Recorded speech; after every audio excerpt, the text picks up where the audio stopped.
Okay, so this is my Module 12 reflection video. The first question is, why is internet safety so important, and what is my role as an educator in teaching internet safety to the students? And describe how I can teach internet safety in my future classroom.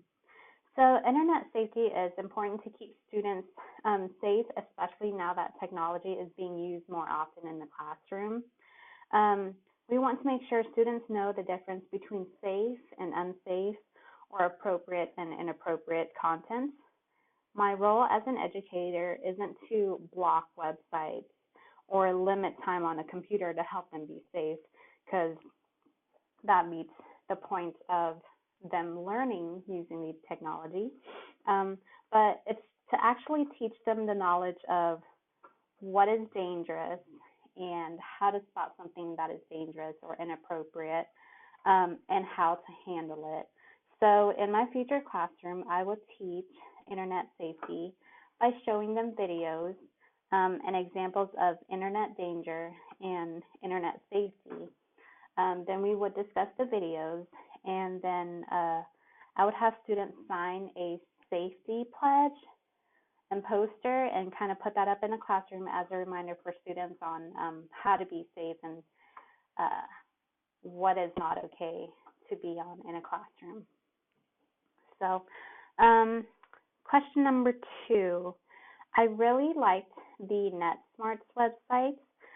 It was easy to use and to find the appropriate content for the appropriate ages and grades.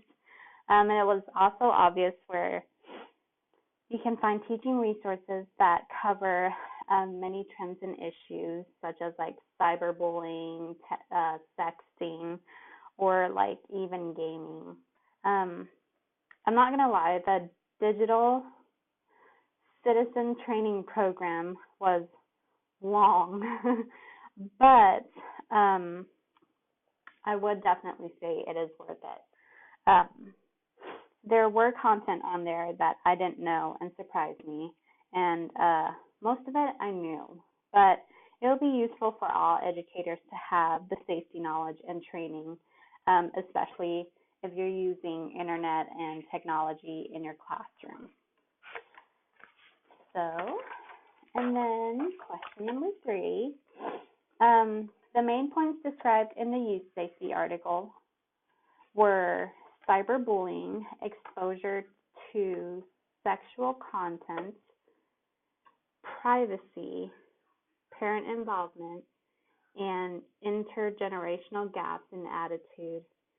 So what I took away from the article was there is a gap between what parents perceive as a risk to their child online and what actually concerns their child when their child is online.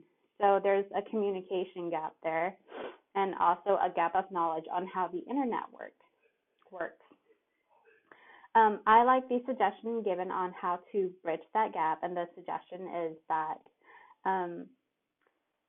the education or educating about internet safety can go both ways, meaning parents can teach their child how to be safe on the internet, and at the same time, their child can be open and communicate and teach their parents on how they're being safe on the internet. And their child can educate their parents on the different safety features that are presented in whatever they're using, whatever site, whatever app they're using, and the resources that are available to keep the child safe. Open communication and working together instead of monitoring will help bridge that gap. So, thank you.